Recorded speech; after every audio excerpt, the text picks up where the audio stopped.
አሜን በሉ ምናምን እንላለን እኛ ከኢትዮጵያ የመጡ አገልጋዮች እና እኔ አሜን ባትሉም ችግር የለም፣ ግን ፊታችሁ ፈታ ይላል።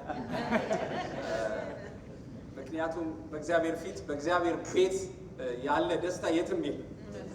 የትም ቦታ ደስታ ሙሉ አይሆን። ቅድም ስንዘምር ነበር አይደለ? የት አለ? የትም የለም። ምናልባት የምትፈልጉትን ብታገኙ የምትፈልጉትን ኑሮ ብትኖሩ ደስታችሁ ሙሉ አይሆን። ደስታን ሙሉ የሚያደርግ የኢየሱስ መገኘት ነው። ደስታዬ በእናንተ እንዲሆን ያለ እሱ ነው። ደስታችሁ እንዲፈጸም የደስታ ሙላት ያለው እሱ ዘንድ ነው። እግዚአብሔር የተባረከ ይሁን። እዚህ መተን ካልተደሰትን የትም ሄደን ልንደሰት አንችል። እግዚአብሔር ይመስገን። ብዙ ነገሮች አሉ፣ ብዙ እንዳንደሰት የሚያደርጉ ሁኔታዎች አሉ። ደስታችን ከዛ በላይ አሜን። ክብር ለኢየሱስ ይሁን።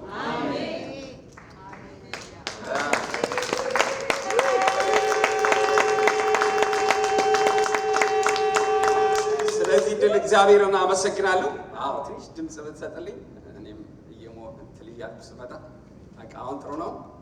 እግዚአብሔር ነው እድል የሚሰጥ እና እግዚአብሔር እድል ስለሰጠኝ እንደገና መሪዎች ደግሞ አምናችሁ ስለጋበዛችሁ እግዚአብሔር ይባርካችሁ። በጣም ነው የማመሰግነው።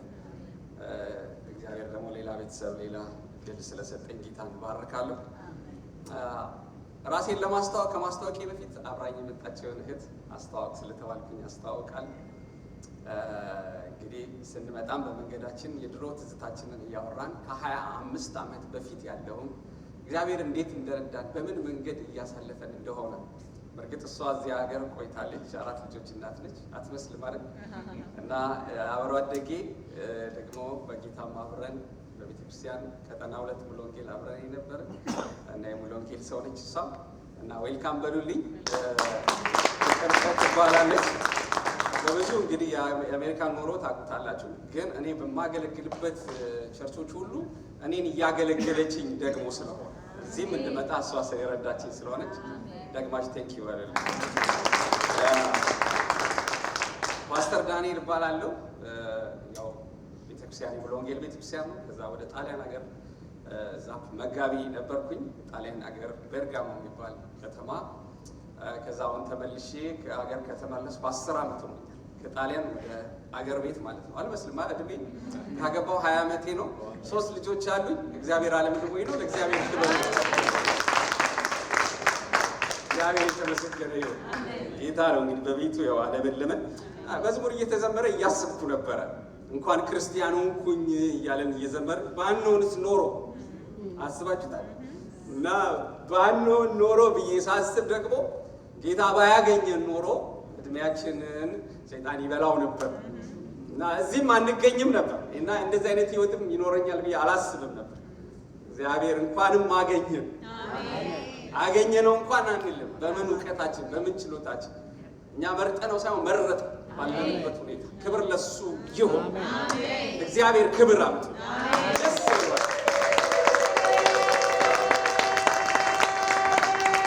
ደስ የሚል መንፈስ አለ። እውነት ለመናገር እያስመለኩ የጥንት መንፈስ ደስ የሚል መንፈስ ተሰምቶኝ እና እግዚአብሔር የተባረከ ይሁን። እግዚአብሔር መልካም ጊዜ ይሰጠናል እና እግዚአብሔርን ቃል ካፍላችኋለሁ። መንፈስ ቅዱስ እንደመራ እንሆናለን። እና በዚህ ነው ማምነው። እኔ የጠራኝን ጌታ በጣም ነው ማምነው። በየትም ቦታ ነው እና በልምድ ወይም ከስብከት ማስታወሻ ገልጠን አይደለም እናገለግለው። ጌታ መንፈስ አድምጠን የእግዚአብሔርን ቃል እንናገራለን። ስለዚህ መንፈስ እንደመራ እንሆናለን። እግዚአብሔር የተባረከ ነው። ምን ይችል ለእግዚአብሔር ቃል ክብር እንቆማለን።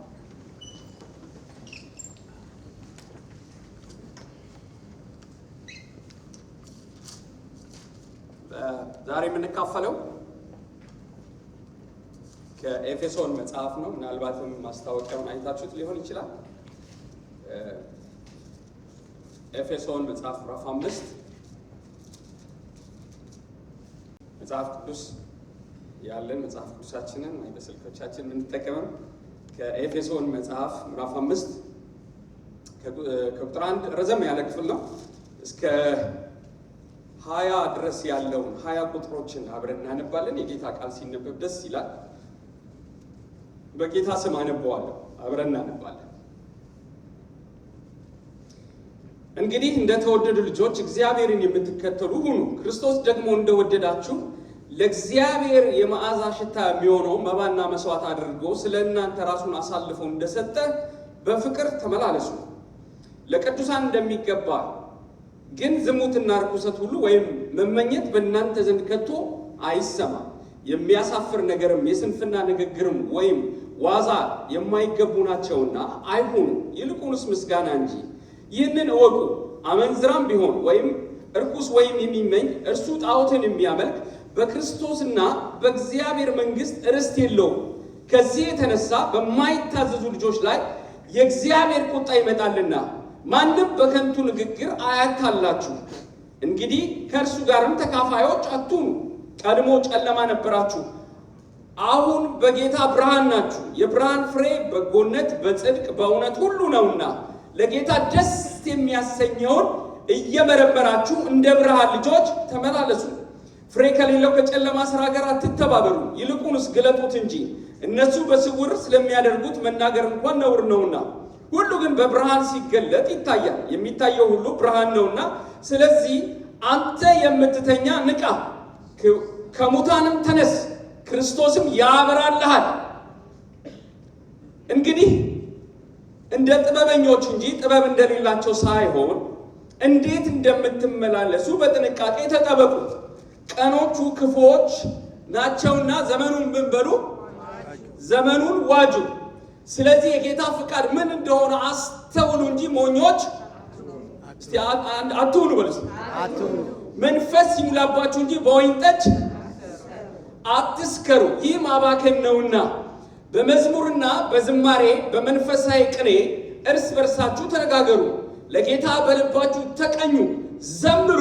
ሁል ጊዜ ስለ ሁሉ በጌታችን በኢየሱስ ክርስቶስ ስም አምላካችንና አባታችን ስለ ሁሉ አመስግኑ። እንደቆምን እንጸልያለን። እግዚአብሔር እንዲያስተምረን መንፈስ ቅዱስ በመካከላችን ሆኖ ቃሉ እንዲገልጥልን እንዲባርከን። በከንቱ እግዚአብሔር ደግሞ አልሰበሰበንም፣ በከንቱ እንደመጣን ሆነንም አንመለስም። የሚያስተምር መንፈስ ነው። ቃሉን በድንቅና በታምራት ያጸና ነበር ይላል። መንፈስ ቅዱስን እየጋበዝን እንጸልያለን። ሃሌሉያ! ሁሉ ሰው ይህንን መንፈስ ይጋብዛል።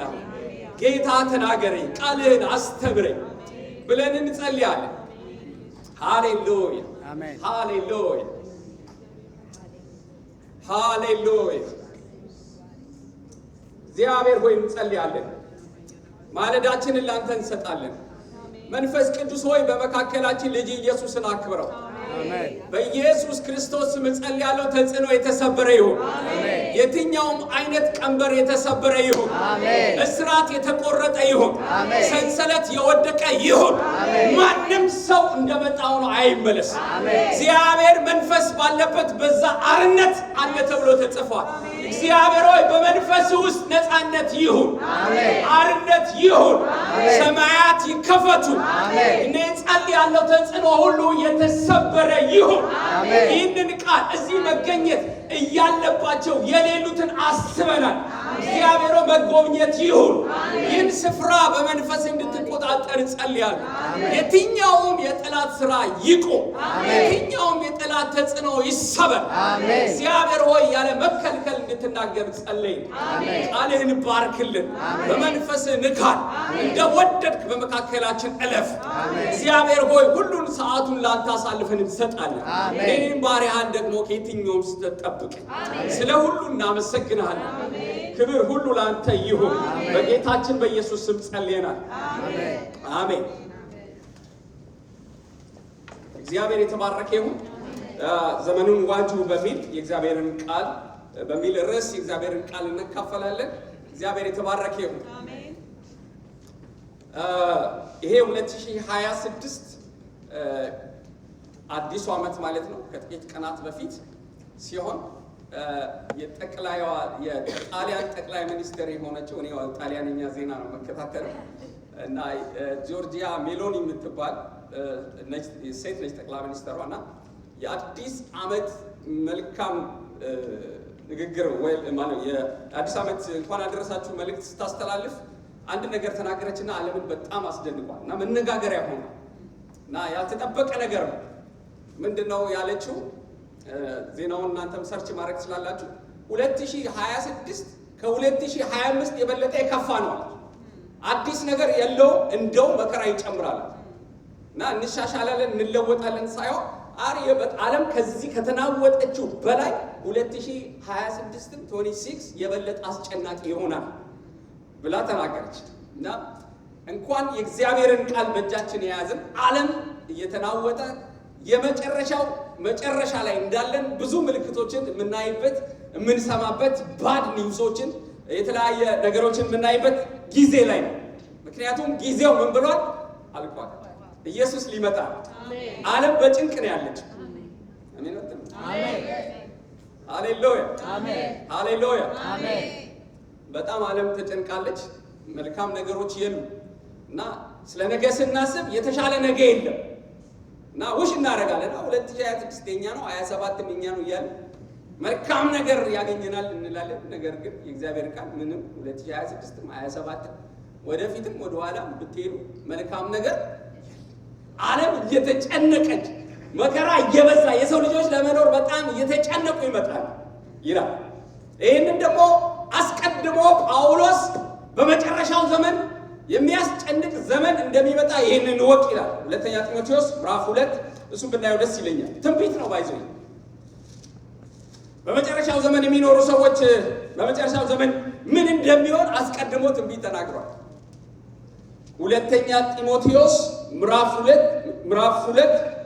3 ቁጥር 1 ሁለተኛ ጢሞቴዎስ ምዕራፍ 3 ቁጥር 1 ነገር ግን በመጨረሻው ቀን የሚያስጨንቅ ዘመን እንደሚመጣ ይሄንን እወቅ። በመጨረሻው ዘመን አንድ ምልክት አለ። ምልክቱ ምንድነው? ሰዎች ይጨነቃሉ። የሚያስጨንቅ ነገር ይበዛል።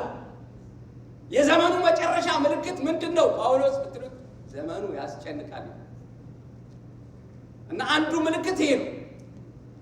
እና ከመሬት ተነስቶ የተለያዩ ነገሮች ሳይሆኑ የሚያስጨንቀው ግን በምን ምክንያት ነው ጳውሎስ ብለን ስንጠይቀው፣ በመጨረሻው ዘመን ሰዎች ይጨነቃሉ፣ ያስጨንቃሉ። ምልክቱ ይሄ ነው። እና የሚያስጨንቀው ነገር ምንድን ነው ብለን ስንል ጳውሎስ ዝርዝር ሐሳቦችን ተናግሯል። እዚህ ሁለተኛ ጢሞቴዎስ ምዕራፍ 3 ላይ ዝርዝር ሐሳቦች ጳውሎስ የሚለው በመጨረሻው ዘመን የሚያስጨንቀው በዚህ ዘመን የሚኖሩ የሰዎች ባህሪ ነው። ባህሪ ያስጨንቃል። እና ዝርዝሮችን እናነባቸዋለን። ማብራራት አይጠበቅብንም።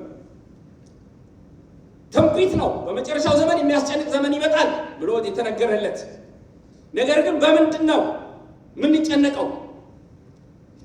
በዚህ በመጨረሻው ዘመን የሚኖሩ የሰዎች ባህሪ ነው ብሎ ዝርዝር ወደ 16 እኔ ቆጥሬያቸዋለሁ ነገሮችን ተናግሯል። እስከ ቁጥር 6 ሰዎች ራሳቸውን የሚወዱ ይሆናሉና፣ ገንዘብን የሚወዱ፣ ትምክህተኞች፣ ትዕቢተኞች፣ ተሳዳቢዎች፣ ለወላጆቻቸው የማይታዘዙ፣ የማያመሰግኑ፣ ቅድስና የሌላቸው፣ ፍቅር የሌላቸው፣ እርቅ የማይሰሙ፣ ሐሜተኞች፣ ራሳቸውን የማይገዙ፣ ጨካኞች። እኔ ደግሞ ይገርመኛል። መልካም የሆነውን ነገር የማይወዱ፣ የመልካም ነገር ተቃራኒ ነው። መልካሙ ይሄ ነው ስትል አይደለም ይላል። ጤነኛ የሆነው ጋብቻ ይሄ ነው ስትል አይደለም ይላል። ተቃራኒ ነው የሚሆነው። መልካም የሆነውን ነገር የማይወዱ እና ከዳተኞች ይላል፣ ሽኩሎች፣ በትዕቢት የተነፉ። በጣም ከዚህ በኋላ ያለው ስናነብ በጣም የሚገርም። እነዚህ ሰዎች የመጨረሻ ዓለም ላይ ናቸው። እነዚህ ሰዎች ዓለማዊ ህይወት፣ በኃጢአት ያሉ ሰዎች ህይወት ነው ብላችሁ ሄዳችሁ ምንድነው ትራክት ልትሰጡ ልትመሰክሩላቸው ስትሄዱ ከእግዚአብሔር ይልቅ ተድላን የሚወዱ ንጽጽሩ ነው። የአምልኮ መልክ አላቸው፣ ጥቅስ የሚጠቅሱ ጭራሹኑ አያምኑም። እነዚህ ሰዎች ይሄንን ካራክተር የሚያሳዩ ሰዎች አማኞችም አይደለም ብላችሁ ጌታ እንድትመሰክሩላቸው ስትሄዱ ጥቅስ የሚጠቅሱ የአምልኮ መልክ ያላቸው አማኞች ናቸው። ከእግዚአብሔር ይልቅ ተድላን ይወዳሉ። የአምልኮ መልክ አላቸው፣ ያመልካሉ፣ ቸርች ይመጣሉ።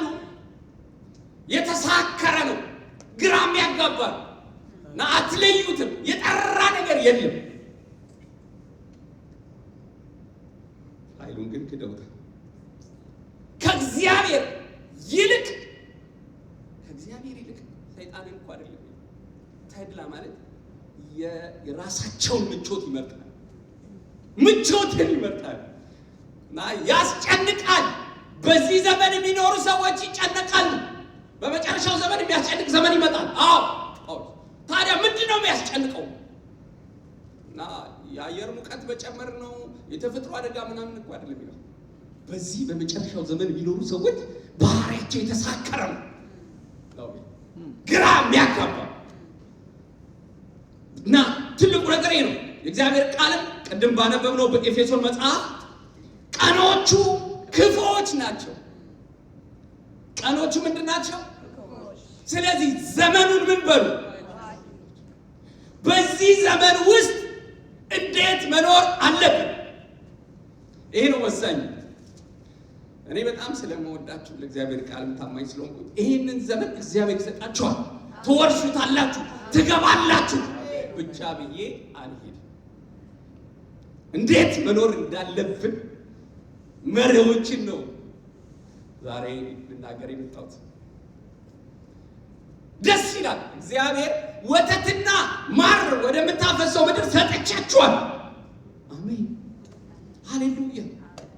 መጡና ከነዓን በር ላይ ሲደርሱ እግዚአብሔር እንደዚህ ብሎ ነገር ተዋጋና ወረስ መርህ ነው። እግዚአብሔር የመርህ አምላክ በ2026 ከዛም ባሉ ዓመታት ውስጥ ክርስቲያን እግዚአብሔር በዚህ ዘመን ውስጥ እንዴት መኖር እንዳለበት ግልጽ የሆነ ነገር አስቀምጧል። ራሱ የኤፌሶን መጽሐፍ በራሱ ይህንን ይነግረናል።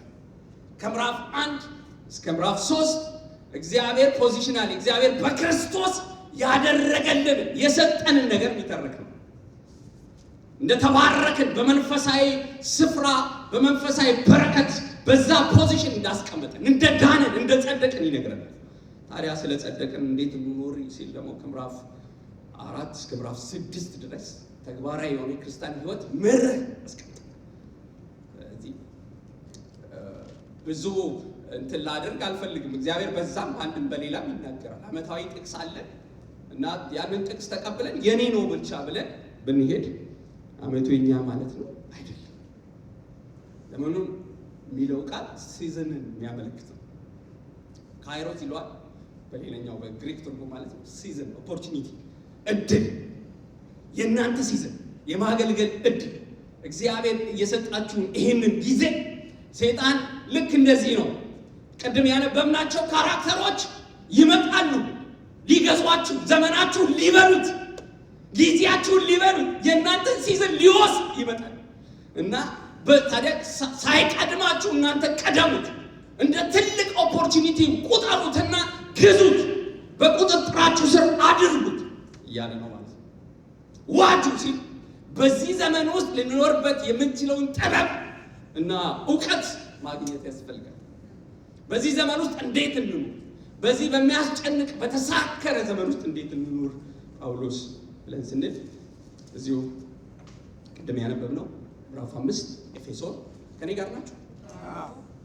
ደህና ናችሁ አይደል? ሰላም ነው አይደል? ሰላም። ምዕራፍ 5 ከቁጥር 1 ጀምሮ አነበዋል። በሚያስጨንቅ ዘመን በመጨረሻው ዘመን እንዴት እንመላለስ፣ እንዴት እንኖር? ታዲያ ዘመኑን ለመግዛት በዚህ ዘመን ውስጥ ምን እናድርግ? የመጀመሪያው ነገር አንድ 3 ነጥቦች እንነግራችኋለሁ። የመጀመሪያው ቁጥር 1 እንግዲህ እንደተወደዱ ልጆች እግዚአብሔርን የምትከተሉ ሁኑ፣ ክርስቶስ ደግሞ እንደወደዳችሁ ለእግዚአብሔር የመዓዛ ሽታ የሚሆነው መባና መስዋዕት አድርጎ ስለእናንተ እናንተን ራሱን አሳልፎ እንደሰጠ በፍቅር ተመላለሱ። ለእግዚአብሔር የመዓዛ ሽታ የሚሆን መባና መስዋዕት አድርጎ ስለእናንተ ራሱን አሳልፎ እንደሰጠ በፍቅር ይሄ ነው መመሪያ አንድ። መመሪያ አንድ በፍቅር ተመላለስ። በፍቅር ተመላለስ። አሜን። እና ፍቅር በዚህ በግራ በተጋባበት በመጨረሻው ዘመን ውስጥ በፍቅር ኑሩ። መኖሪያችሁ ይሄ ነው። ስለ ፍቅር ሲናገር እናንተ በመጀመሪያ እያወራ ያለው ለአማኞች ነው። ክርስቶስ እንደወደዳችሁ ተወዳችኋል ይላል። እናንተ ተወዳችኋል። አሜን አሜን። በምን ወደደን ማረጋገጫ እንፈልጋለን። መወደዱንማ እንዴ ክርስቶስ ስለ እናንተ ራሱ መባና መስዋዕት አድርጎ ለእግዚአብሔር አቀረበ። አሜን። መስዋዕት የሆነ ክርስቶስ መስዋዕት ስለሆነ እናንተ ተወዳችሁ። አሜን ሃሌሉያ። ማረጋገጫ ማህተቡ ክርስቶስ እንደወደደኝ መስቀሉ ደሙ ነው። ትንቢት አያስፈልግም። አሜን። ለዚህ ማረጋገጫ እግዚአብሔር ክርስቶስ እንደምትወድ አውቃለሁ ምናምን አይደለም። ማረጋገጫው ምንድነው? ኪዳኑ ክርስቶስ መባና መስዋዕት አድርጎ አቀረበ። አሜን አሜን። ተወዳችኋል። እግዚአብሔርን እንደተወደዱ ልጆች የምትከተሉ ሁኑ። አሜን። ተግባራዊ ነው። በዚህ ፍቅር ተመላለሱ። በሌላ በማቴዎስ ወንጌል ምዕራፍ 24 ላይ መጨረሻው ዘመን ክፋት እየገነነ ሲሄድ የብዙ ሰዎች ፍቅር ይቀዘቅዛል። ታውቃላችሁ? ይሄ ፍቅር የሚለው ቃል መጽሐፍ ቅዱስ የሚያስተምሩ ሰዎች በሶስት ይከፍሉታል። ምናልባትም ከኤፌሶን መጽሐፍ ከኤፌሶን ቤተክርስቲያን የተገለጠው ያ መልእክተኛው የሆነው ጌታ ራሱ ተገልጠው ያለው ነገር በኤፌሶን ቤተክርስቲያን በሰባቱ የወርቅ መቅረዝ መካከል የሚመላለሰው ጌታ ራሱ መልእክትን የተናገረው ታውቃላችሁ። በየአምልኳቸው መካከል ለካ ይመላለሳል ጌታ ወክ ያደርጋል ይመጣል እና አውቃለሁ፣ ድካምህን አውቃለሁ፣ ትጋትህን አውቃለሁ። የእያንዳንዱን ሰው የአገልጋዮችን ድካም ጌታ ያውቃል። አንዳንድ ሰዎች አንረዳም አይደለም ያላቸውን ኮሚትመንት ያላቸውን ትጋት እና ለጌታ ያላቸውን ቅናት ከብዙ ትግልና ከብዙ ነገር ጋር እየታገሉ የሚያገለግሉትን አናውቅም። ጌታ ግን አውቃለሁ፣ ድካማችሁን አውቃለሁ።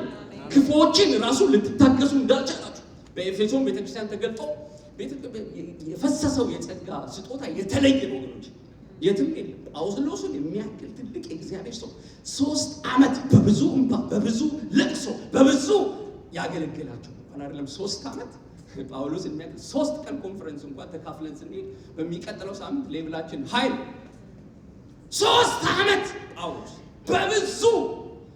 በብዙ ያገለግላቸው ጸጋን ያካፈላቸው በመካከላቸው የፈሰሰው ጸጋ ልዩ ነው። የሐሰት ትንቢት አይታሰብም። ልሳን መናገር ሼር ለብት ዝም በል ይላል። እዛ ተነስቷል።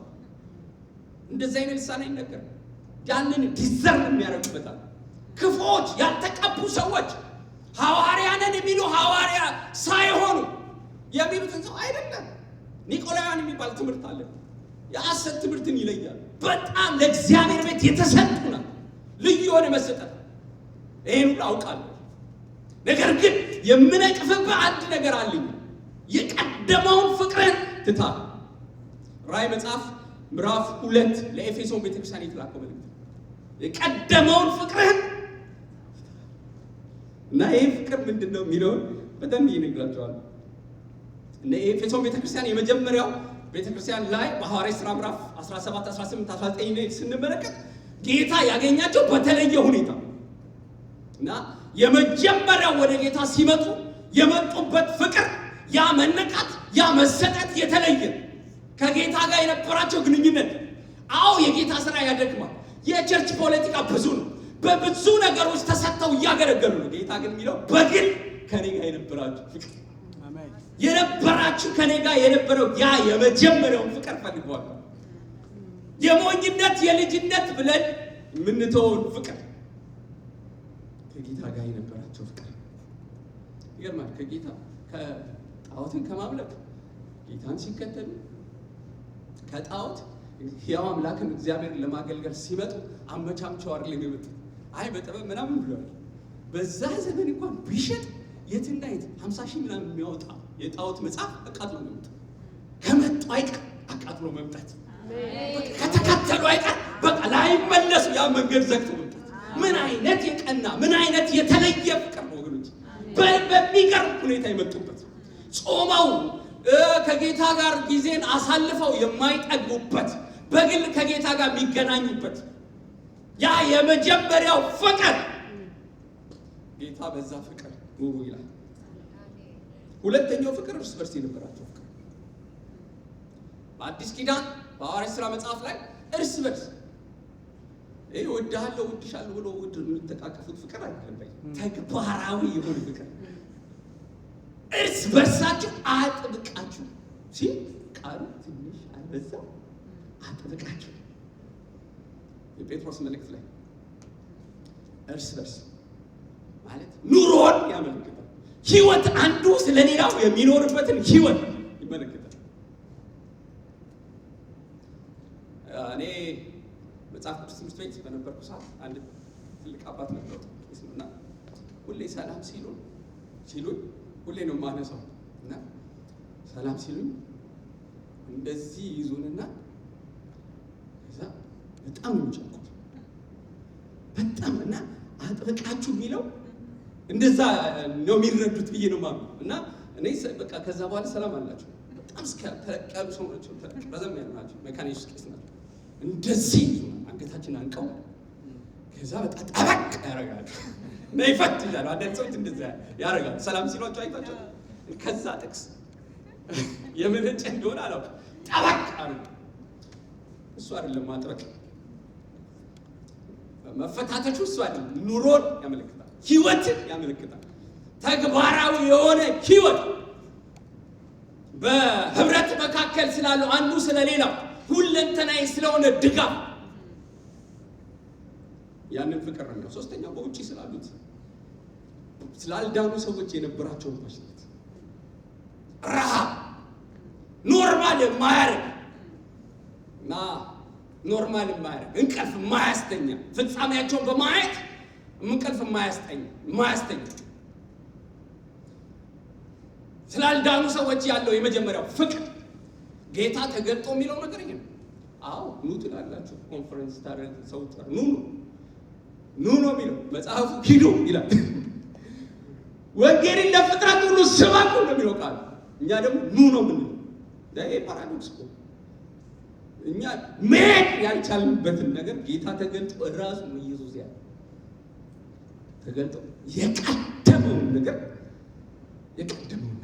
ፍቅርን ትተሃል። እኔ ልባርካችሁ በቀንነት ትቀበላላችሁ። ትንቢት እናገርባቸዋለሁ። ዛሬ የእግዚአብሔር ቃል በእናንተ ህይወት አውጃለሁ። እስቲ አሜን በሉ። እንግዲህ እግዚአብሔር ከፍ አድርጉ እጆቻችሁን። በዚህ ፍቅር ይባርካችሁ።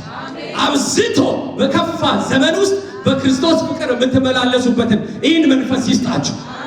ታውቃላችሁ፣ አንድ ነገር ንገራችሁ። ፍቅሩን ይላል ሮሜ መጽሐፍ ምዕራፍ 5 ላይ ፍቅሩ በልባችን አፈሰሰ ይላል። ባለዳንን የፍቅር የክርስቶስ ፍቅር ባለዳዎች ነው። የኛ ያልሆነ ፍቅር አለው ግን የኛ ያልሆነ ፍቅር አለ። የጌታ የራስ እዚሁ ምዕራፍ ላይ ከፍ ብላችሁ እሱ ይቅር እንዳላችሁ ይቅር እርስ በርሳችሁ ይቅር ተባባሉ እና አንዳንዶቻችን ይቅር ለማለት የልጅነት በደልን ለመርሳት ምናልባት ይሄን በትንቢት መንፈስ ነው ነገራል እና ያረጉን ነገር ላለመርሳት ታገለናል። ከኪሳችን የምናወጣው ይመስለናል። ትናንትን አንረሳም፣ በደል አንረሳም። ጌታ ግን አሳልፍልኝ ይላል። ዛሬ ጌታ ምን ይላል? ሊገድልህ የፈለገውን ጉድጓድን የሚቆፍረው ወንድምህን የሥጋህን ወንድም ያን እሱ ሂድና ቀፈው ይላል። እችላለሁ ይላል። ከኪስ አይወጣም። የክርስቶስ ፍቅር ግን በልባችን አለ። የአንዳንዶቻችሁ ፈውስ እዚህ ውስጥ አለ። አሜን ብላችሁ ውሰዱት። በፍቅር ኑሩ ይላል። በፍቅሬ ኑሩ ይላል። በፍቅር ተመላለሱ። ፈጠን ማለት አለብን ጊዜ እንዳልወስድ። በሚያስጨንቅ ዘመን እንዴት እንኑር? በፍቅር ኑሩ። ሁለተኛውን እዚሁ ምዕራፍ 5 ቁጥር 8 ጀምሮ ቁጥር 7 እንግዲህ ቀድሞ ጨለማ ነበራችሁ፣ አሁን ግን በጌታ ብርሃን ናችሁ። የብርሃን ፍሬ በጎነት፣ በጽድቅ፣ በእውነት ሁሉ ነውና ለጌታ ደስ የሚያሰኘውን እየመረመራችሁ እንደ ብርሃን ልጆች እስቲ በሉልኛ ተመላለሱ። እንደ ብርሃን ልጆች ተመላለሱ።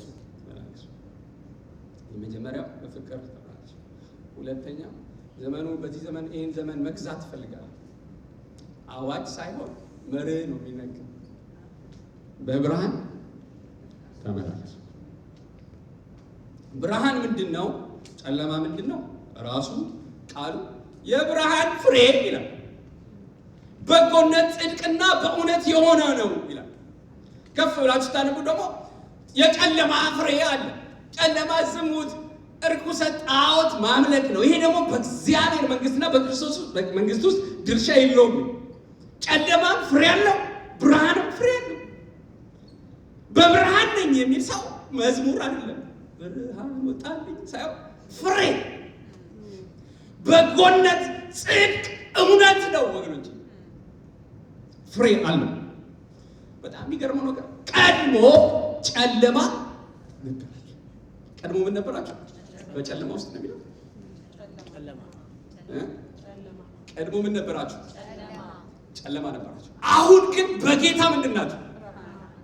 ብርሃን ናችሁ። ቃሉ ነው የሚለው። በቀደመው ህይወትና በአሁኑ መካከል አሁን ግን አለ። ስለ አሁን ግን ጌታ ይባላል።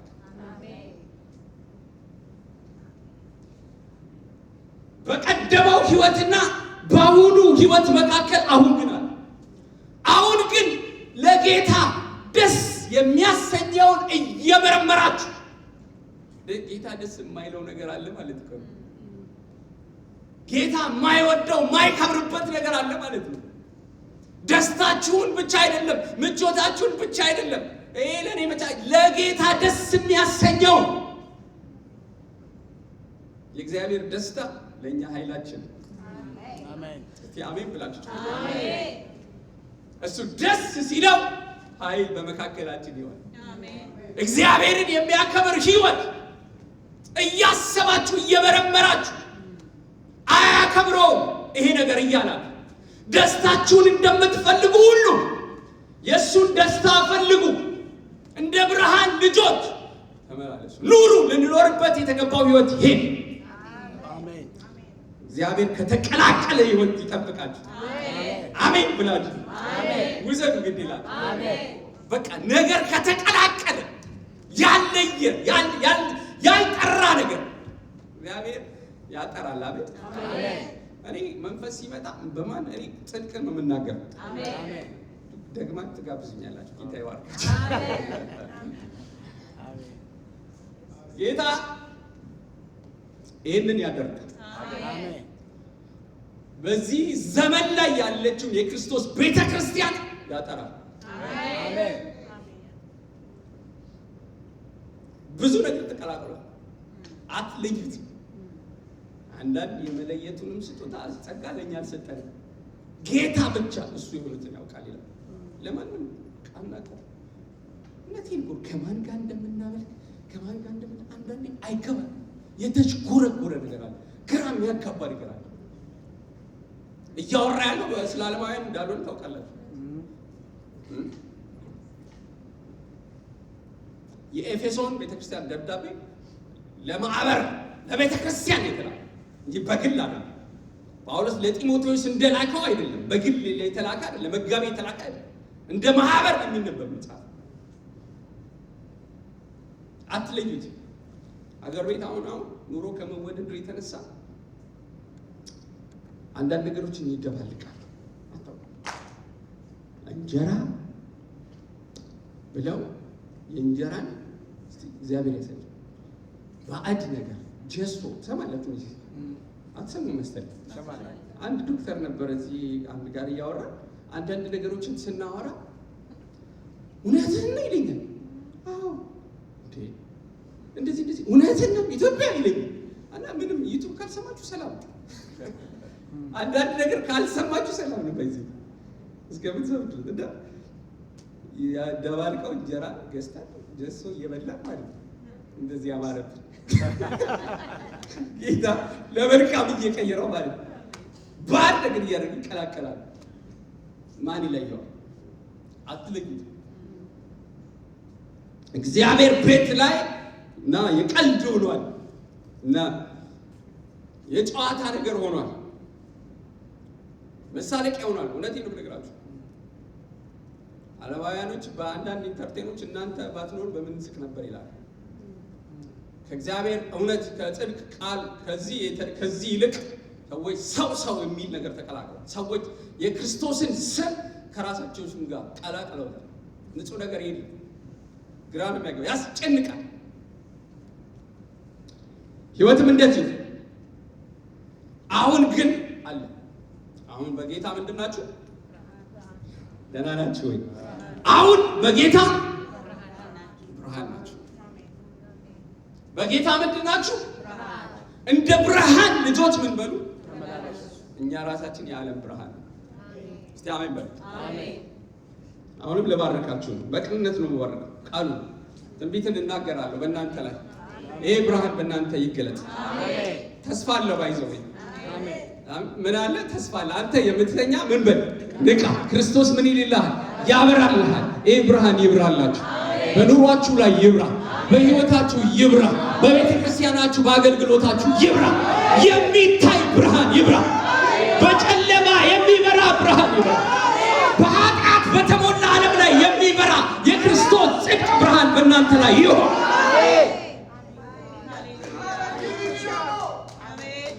እንደዚህ እንደሆነ አይቀጥልም እላለሁ።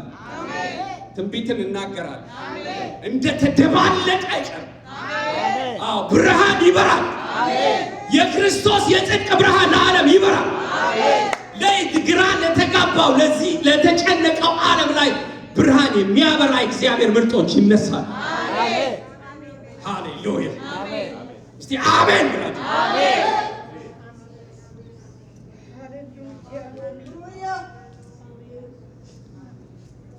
በሚያስጨንቅ ዘመን እንዴት እንኖር?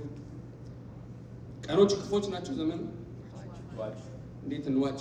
ሶስተኛ የመጀመሪያው በፍቅር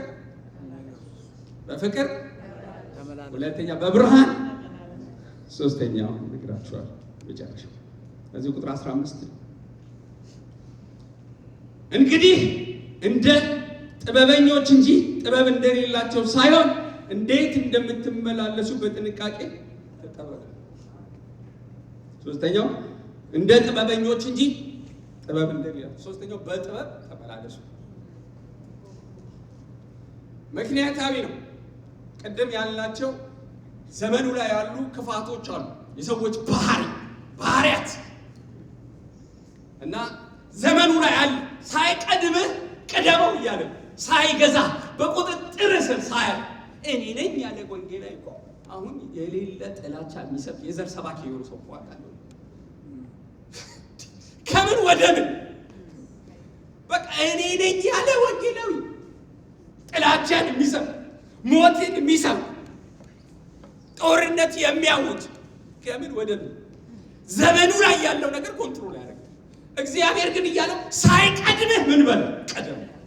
ትምክህትና ትዕቢት ሳይቀድም አንተ ግዛው እያለ እና እንዴት ነው የምገዛው? ወቅታዊ ነው። አንደኛው በፍቅር መመላለስ፣ ሁለተኛው በብርሃን፣ ሶስተኛው በጥበብ። ታውቃላችሁ እኛ በጣም እሷ ታውቃለች ፍቅርታ የድሃ ሰፈራችን አዲስ አበባ የምታውቁ ከሆነ ድሃ ሰፈር ከተባለ የእኛ ሰፈር እንደውም እንዴ ሰይጣን እንደ መብረቅ ከሰማይ ሲወድቅ እኛ ሰፈር ነው እንዴ ወደቀው አለኝ። ሰይጣን የወደቀበት በጣም ጉስቁልና የበዛበት ሰፈር እና ክረምት ላይ ምን እንደሚደረግ ታውቃላችሁ? ክረምት ላይ ይሄ ምንድን ነው ፈሳሽ የሚያስወጣ ሽንት ቤትን ፈሳሽ የሚወስድ መኪና አይገባም ያስፈል አይገባም። መኪናው ተሰፈር መንደርስ በጣም ስለሆነ ማለት ነው። እና አንድ አድቫንቴጅ ምንድነው? ክረምትን ነው የምንጠብቀው ሁሉም ሰው እና የሆነች ቦያ ልጅ ይለቀቃል። ያ ጎርፉ ምን ይዞት ይሄዳል ማለት ነው። ይዞት ይሄዳል በየሰፈራችን በየበራችን ላይ ያንከባለለ ጠርጎት ይዞት ይሄዳል። አታውቁትም እናንተ ረስታችሁት እንደዛ አይነት ቦታ አለ። እና ይህ ቆሻሻ ነገር ሁሉ ይዞ በላይ ያልፋል ማለት ነው። በየመንገዱ ያልፋል ማለት ነው። ልክ ዘመኑ ላይ ያለው ነገር እንደ ጎርፍ ነው ማለት ነው። እዚህ ላይ የተጻፉ ባህሪያቶች ሁሉ ልክ እንደዚህ ናቸው እያለፉ። ስለዚህ ዝም ብለህ አትችለውም። ጥበብ ያስፈልጋል። እንዳያቆሽሽህ የተጸየፍከው ነገር አይሆንብኝ ያልከው በአንተ ቤት እንዳይሆን፣ በአንተ ኑሮ፣ በአንተ ትውልድ፣ በአንተ ቤተ ክርስቲያን እንዳይሆን፣ በአንተ አገልግሎት እንዳይሆን ጥበብ ያስፈልጋል እያለ ሲናገር እግዚአብሔር ቃል ዘመኑን የሚያውቁ የይሳኮር ልጆች ጥበበኞች ነበሩ ይላል። ይህን ጥበብ ፈጠን ብዬ ነግራችሁና ጨርሳለሁ። ከዛ እንጸልያለን። ጥበብ አንድ ይህንን ነገር ሳይገዛን ሳይቆጣጠረን እንዴት እንቆጣጠረው? እንዴት እንግዛው? እንዴት እንኑር? ጥበብ አንድ እዚህ ቁጥር 17 ስለዚህ የጌታ ፈቃድ ምን እንደሆነ አስተውሉ እንጂ ሞኞች አትሁኑ ይላል። በጣም ለእግዚአብሔር ቃል ወደው የእግዚአብሔር ፈቃድ ምን እንደሆነ አስተውሉ። ጥበብ አንድ በየዘመናቱ ሁሉ እግዚአብሔር ሉዓላዊ አምላክ ፈቃድ አለው። አሜን። ሉዓላዊ አምላክ ነው እግዚአብሔር። አንተ ፈቃድ እንዳለን እኛም ፈቃድ እንዳለን ሁሉ እግዚአብሔርም ፈቃድ አለው። የእግዚአብሔር ፈቃድ ምን እንደሆነ አስተውሉ። በሕይወትም እግዚአብሔር በየዘመናቱ ማለት በየዘመናቱ እግዚአብሔር በአንተ በአንቺ በእኛ መካከል ላይ ያሰበው ፈቃድ አለ። ያ ምንድን ነው ብለህ ጠይቅ። ፈቃዱ የሌለበት ነገር ሁሉ ያ ሮንግ ወይ አይሆን። እኛ እንደኛ ሰፈር ይሆናል ማለት ነው። ጨረቃ ቤት ማታ በጌታ ሰላም ቤት ትገባላችሁ። ጠዋት ስትመጡ ጨረቃ ቤት ኦቨርናይት የተሰራ ቤት አለ። በመንገድ ላይ ይገባሉ። በጌታ ሰላም ገብተን አድረን ጠዋት ማታ በጨረቃ ሰርቶ ቤት ኑሮ ይጀምራል። ኑሮ ተጀምሮ ልጆች ይወለዳሉ።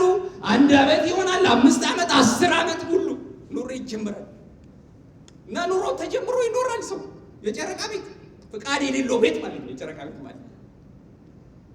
እና ረጅም ጊዜ ስለኖረ ያ ነገር ልክ ነው ማለት ፈቃድ አለው ማለት አይደለም። አንድ ቀን ይመጣል የመንግስት ዶዘር አፍራሽ ግብራይል የሚባል አፍራሽ ግብራይል ይመጣና ነካከለ ያፈርሰው። አይሆንም፣ አይጸናም። ረጅም ዓመት የኖርንበት ህይወት የእግዚአብሔር ፈቃድ ካልሆነ ከንቱ ነው። ዋጋ ቢስ ነው። 20 ዓመት 30 ዓመት እኔ ለባረካችሁ ፈልጋለሁ። አባቶች ሁሉ በዘመናቸው የእግዚአብሔርን ፍቃድና ሐሳብ አገልግለው እንዳለፉ ፍቃዱን በማድረግ ይባርካችሁ። እስቲ አሜን ብላችሁ ጮሁ። ያ የታሰባችሁበት ዓለም ሳይፈጠር በክርስቶስ ባይዘው ቤተክርስቲያን አንድ የተገለጠ የእግዚአብሔር ፍቃድ እኮ አለ አይደል? ኤፌሶን መጽሐፍ እዚህ ምዕራፍ 1 ቁጥር 8 ላይ የፍቃዱ ምስጢር አስታውቆናል ይላል። የእግዚአብሔር ፍቃድ ምንድነው? አስታውቆናል፣ ግልጽ ነው። ያ ደግሞ በሰማይና በምድር ያለውን በክርስቶስ ለመጠቅለል ነው ይላል። የእግዚአብሔር ሐሳብ ይሄ በክርስቶስ ዓለምን የመጠቅለል ሐሳብ፣ ዓለም ሁሉ እንዲድን የእግዚአብሔር ሐሳብ። ስለዚህ እኔና እናንተ የቤተ ክርስቲያንም ተልእኮ ምንድነው? በዚህ ዘላለማዊ የእግዚአብሔር ሐሳብ ውስጥ መግባት። ይስማማችኋል? አሜን። ሌላ ባይዘው ይል ፍቃዱን ነው የምንኖረው። ፍቃዳችንን ብቻ አይደለም፣ በየዘመናቱ ሁላችንም ፍቃድ አለ። የዚህ ዓመት ቅዳችን ቤት የመግዛት እንደገና ደግሞ መኪና የመቀየር የተሻለ ነገር ኑሮ ለመኖር ትምህርት የመማር ብዙ ነገሮች ነው። ግን ስለ ራስ ማሰብ ሞኝነት ነው። ለራስ ብቻ ማቀድ በህይወት እንደ ክርስቲያን እንግዲህ ትልቁ ሰማያዊ ጥበብ በየዘመን አሁን እግዚአብሔር በዚህ ዓመት ምንድነው የፈለገው ካንቺ የሚፈልገው ምንድን ነው? እግዚአብሔር እየተናገረ ያለው ነገር ምንድን ነው? ችላ ያልከው ነገር ምንድን ነው? ፈቃዱን ያስተውሉ። ፈቃዱን በማድረግ ይባርካችሁ። አሜን። እንደወረደ ባርካችኋለሁ። አሜን በሉ እንግዲህ ይላችሁ። ፈቃዱን በማድረግ ይባርካችሁ። አሜን። የታሰበላችሁ ያየላችሁ ያንን ነገር አገኙት። አሜን። አትተላለፉ። አሜን።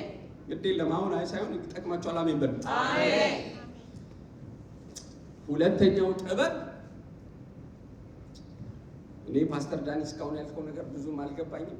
ትንሽ ጠጣር ነገር ነው። ምንም አልቀየማችሁም። እቺን ብቻ እንድትሰሙኝ ግን እለምናችኋለሁ። ቁጥር 18 እቺን ነገር አስተካክለኝ፣ ባትሪ ደክማ ነው መሰል። ሌላ ማለት ቁጥር 18 ጥበብ 2 መንፈስ ይሙላባችሁ እንጂ በወይን ጠጅ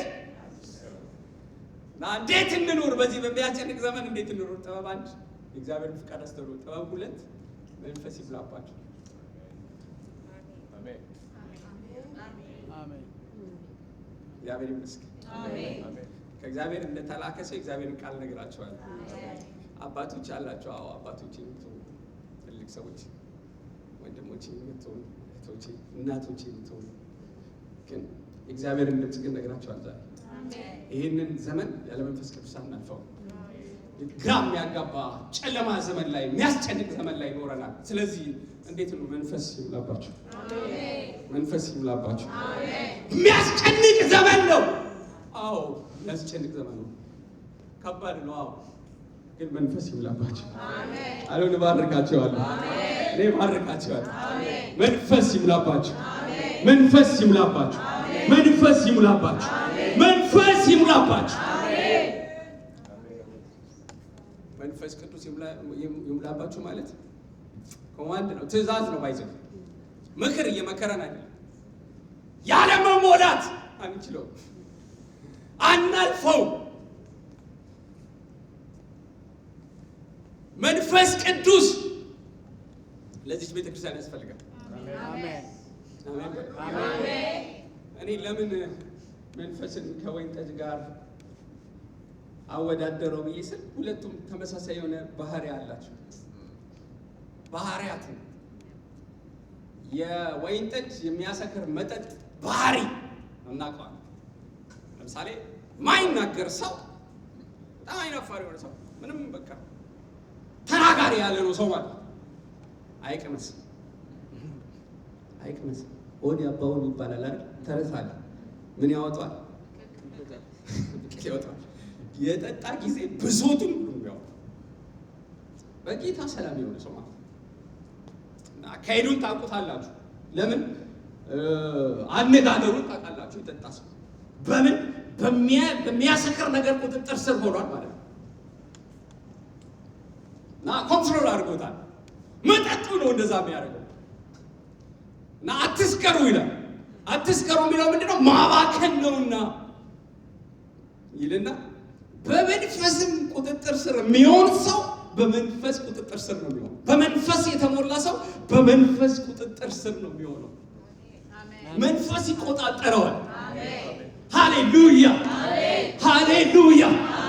የራስ እውቀት፣ የራስ ችሎታ፣ የራስ አቅም፣ ኤክስፒሪየንስ አይደለም። መንፈስ ቅዱስ ነው። መንፈስ ቅዱስ ነው። እንድንሻገር የሚያደርገን ብዙ ዓመት ስለኖርን አይደለም። ችሎታችን አይደለም። የተሻለ ሀገር ስላለን አይደለም። መንፈስ ቅዱስ አሜን። ጌታ የሚናገር የሚል ልንገራችሁ። ጌታ መንፈስ ልጆቻችሁን ያስመልጥላችሁ። አሜን አሜን ብላችሁ ጮሁ። መንፈስ ይሙላባችሁ። አሜን። ብዙዎችን የበላ የእናንተ ልጆች አይበላም። አሜን። እንግዲህ ትንቢት ሲመጣ እናገራለሁ ብያለሁ አይደል? እስቲ አሜን በሉ። ግዴ ናችሁ። እግዚአብሔር ያስመልጥላችሁ። ከእባቡ ያስመልጥላችሁ። ተናዳፊ እባብ አለ፣ ቀጥተኛ እባብ አይደል።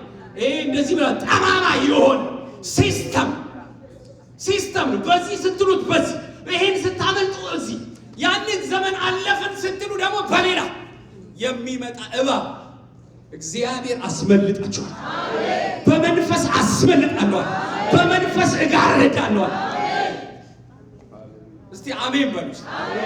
መንፈስ በሉ። እስቲ መንፈስ በሉ። በመንፈስ ተሞሉ። እኔ ለባርካችሁ እጆቻችሁ ከፍ አድርጉ።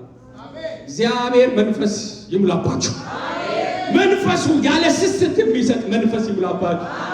ሃሌሉያ። አው ግራ ተጋብተናል። የሚያስጨንቅ ዘመን አለ። የምናየው የምንሰማው ነገር ከባድ ነው። ግን የእግዚአብሔር ልጆች መንፈስ ይሙላባችሁ። አቅማችን በላይ ነው። ከልምዳችን በላይ ነው አይደል? አው በላይ ነው። ከኛ በላይ ነው። በምን ጎግል ማድረግ አሁን ቻትጂፒቲ ከዛ ኤአይ የሚባል ነገሮች መጥተዋል። ይሄንን በቃ አክሰስ ከሚያደርጉ ልጅ ጋር ቁጭ ብለህ እግዚአብሔርን ቃል መማር እንዴት ነው የምትችለው? እንዴት ነው የምትግባባው? እንዴት ነው የምትግባባው? እንዴት ነው የምትመክሪው? ርቀው ይሏል። ሌላ ትውልድ እኮ መጥቷል። መንፈስ ይሙላባችሁ። አሜን። መንፈስ ቅዱስ ይሙላባችሁ። አሜን። ሃሌሉያ ሃሌሉያ።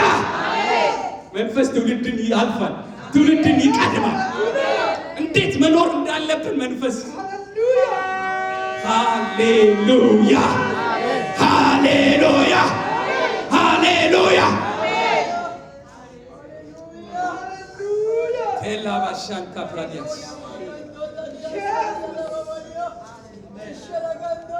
ድካማችንን የሚያግዝ መንፈስ አቅም እንደሌለን አድርጎ በእውቀት አይደለም ይላል እኮ የዘካርያስ መጽሐፍ ላይ። በችሎታ አይደለም፣ በኃይልና በጥበብ አይደለም፣ በአቅም አይደለም፣ በመንፈሴ ነው ይላል። እስቲ አሜን በሉ። አሜን። እግዚአብሔር ቤት የሚቀጥለው በመንፈስ ነው። ሰውኛ ነገር የሚቆመው በመንፈስ የሚነሳ ትውልድ ይነሳል። እኔ ዛሬ ትንቢት እናገራለሁ። ከዚህ በኋላ በመንፈስ የተሞሉ ሰዎች ያገለግላሉ። በእውቀት አይደለም፣ በችሎታ ብቻ አይደለም፣ በመንፈስ በመንፈስ በመንፈስ የሚመሩ ሰዎች ይነሳሉ። እኔ ትንቢት እናገራለሁ እንደ እግዚአብሔር ሰው። ሃሌሉያ ሃሌሉያ።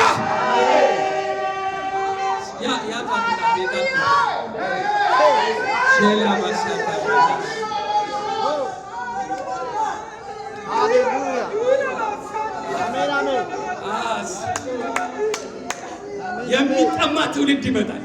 መንፈስን የተራበ ትውልድ ያገኛል። ሃሌሉያ። እኔ እፈልጋለሁ የሚል ሰው፣ እኔ ተጠምቻለሁ የሚል ሰው፣ ያለ የኔ እውቀት አይደለም፣ የኔ ችሎታ አይደለም፣ የኔ ልምድ አይደለም አይደለም፣ ምኖርበት የኑሮ መመሪያ ይሄ አይደለም። መንፈስ ቅዱስ መንፈስ ቅዱስ መንፈስ ቅዱስ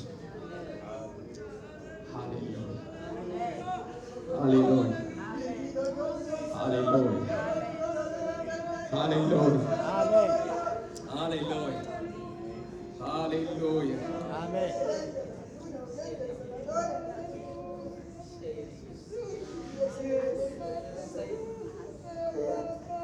አሜን አሜን። የእግዚአብሔር ቃል በሐጌ መጽሐፍ ላይ እንደዚህ ብሎ ይናገራል። 2 ምዕራፍ ነው ያለው ሐጌ መጽሐፍ ምዕራፍ 2 እንሄዳችሁ ታነቡ። ሕዝቡ ደክሞት ከእግዚአብሔር ቤት ስራ ይልቅ ሞክረው 16 ዓመታት ደክሟቸው አይ በቃ ይሄ ነገር አይሆንም ብለው ወደ ቤታቸው ወደ ኑሯቸው ተመለሱ። በቃ ይሄን በቃ አለው ምንም አይሆንም። አቅም የለም፣ ችሎታ የለም፣ ጉልበት የለም። የእግዚአብሔር ቤትን ለመስራት ሲነሱ እና ይሳለቁባቸው ነበር። ታሪኩን ሄደን እንደምናጠናው ያሾፉባቸው ነበር። እናንተ አሁን የምትሰሩት መቅደስ የሰለሞን ቤተ መቅደስ ታውቁታላችሁ። የእናንተ ቅጥር ውሾች እንኳን የሚያፈርሱት ቅጥር ነው ይሏቸዋል። እና ያሾፉባቸው ነበር። አቅም የለም፣ ችሎታ የለም እና ወደ ገዛ መንገዳቸው ሄዱ እና ልባችሁን ግን አለ እግዚአብሔር ነብዩን ልኮ በመንገዳችሁ ላይ አድርገዋል። እንደዚህ እንደሆነ አይቀጥልም። እናንተ በርቱ ይላል። 3-4 ጊዜ በርቱ። ኢያሱ በርታ፣ ካህኑ ኢያሱ በርታ፣ ካህኑ ዘካርያስ በርታ፣ ዘሩባቤል በርታ። በምን እንበረታለን ካላችሁ በመካከላችሁ መንፈሴን አደርጋለሁ። አሜን በሉ። የሚያበረታ መንፈስ አለ። የደከሙትን የሚያበረታ መንፈስ አለ። አሜን ብላችሁ ጮህ ግዴታ የደከመውን የታከተውን የሚያበረታ መንፈስ በርቱ ይላል። አዎ በምን እንበረታለን ትላላችሁ? አሁን በርቱ። ኢያሱ ካህኑ በርታ። ዘሩባቤል ወይ በርታ። እንዴት እበረታለሁ? መንፈሴን በመካከላቸው አደርጋለሁ። እግዚአብሔር ካስፈለገ እንደዚህ አለ፣ ሰማይንና ምድርን አናውጣለሁ፣ የብሱንም አናውጣለሁ። ስፍራ የያዘ ሁሉ ይናወጥ፣ ብርና ወርቁ የኔ ነው ይላል። ከቀደመው ቤት ይልቅ የአሁኑን ቤት በክብር እሞላለሁ። በትንቢት መንፈስ ነግራቸዋለሁ። እግዚአብሔር በመንፈሱ ይህንን ያደርጋል። እግዚአብሔር ከቀደመው ቤት ይልቅ እነሆ ቤቱን በክብር ይሞላል።